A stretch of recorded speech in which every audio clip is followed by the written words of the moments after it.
Okay, let's welcome Theodore Collatos.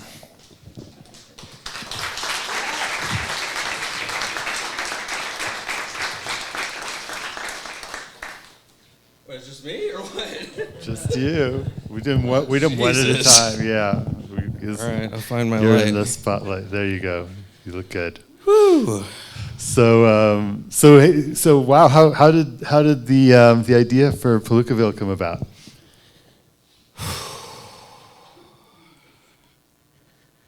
I had a dream during the pandemic, and inside the dream, I had a dream. And when I woke up, I was Joe Louis.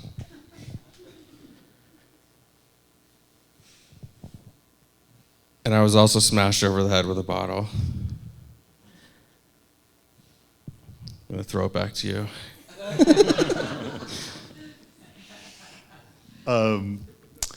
Yeah. Well, tell us a little. You got especially for an episodic, the production values are crazy. You got amazing actors, and how did this all come together? Well, I'd done a job for friends for free, and the producer on that job felt guilty, so they said, "Here's $5,000 to do your pilot." So it wasn't exorbitant. I had written it for a friend, and then he had backed out, and I'd come upon Frankie French, and we had a great talk, and she loved the script, and on our first meeting, I said the main character dropped out, and she had this, she found Howard, who was just phenomenal, and reached out to Edie. Not sure where to go from this. Yeah. What about the amazing costumes? Like, who's responsible for all that? Everything is me. I would not like it to be that way. That's why I say it hesitantly. But yeah, you want to try to find locations and costuming that supports the theme. So yeah, I mean, like the Pac-Man stuff, the colorful wardrobe, I forget her name right now, Audrey Hepburn in the background, just all these visual kind of cues, the cigarettes, the wine bottles. I just thought it would be, there's so much that goes into all that we all do here, but so it's hard to talk about it in like these little terms, but I'm just trying to create these visual themes that run throughout. A lot of films are just like kind of right on the nose, and I want this to be kind of a subconscious experience. There's something I was going to say in there. Hold on. Wait. The costume.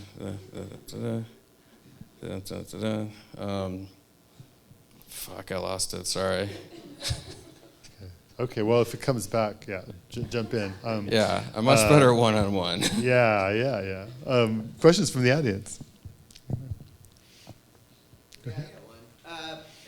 You may not want to answer this, but where do you see the story going, particularly with the main character?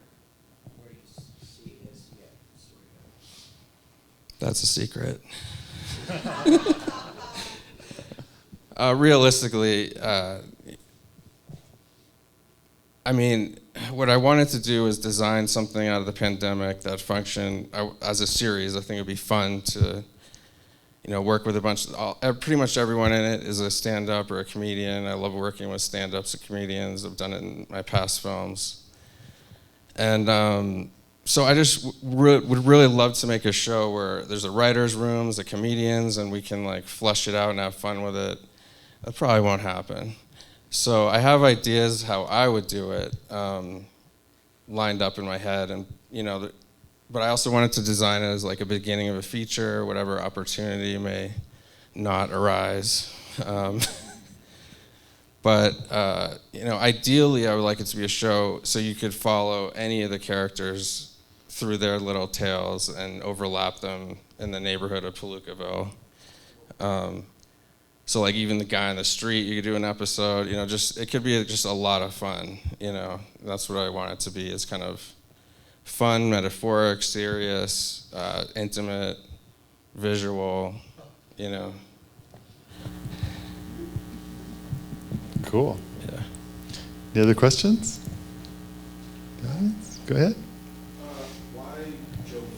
Like, he represents a lot. Yeah, that's why, pretty much. What are you know what I mean? Well, I mean, initially the seed is I knew nothing about boxing, and I did have this dream where I thought I was Joe Lewis in the dream, and I was like, why did I think Joe Lewis? And that's why I used him, because he's such a hero, an icon, a tragedy, an American story, just everything wrapped up into the metaphor of fighting,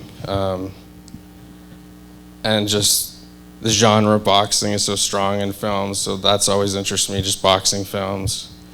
Most of them are terrible. I thought that would get a laugh. Okay, but like Fat City, I'm a big fan of, like these kind of movies. And so then I got into boxing because I didn't want to do something boxing relating and not know about boxing. So I just dug into his story, which is amazing. He's also just a beautiful boxer.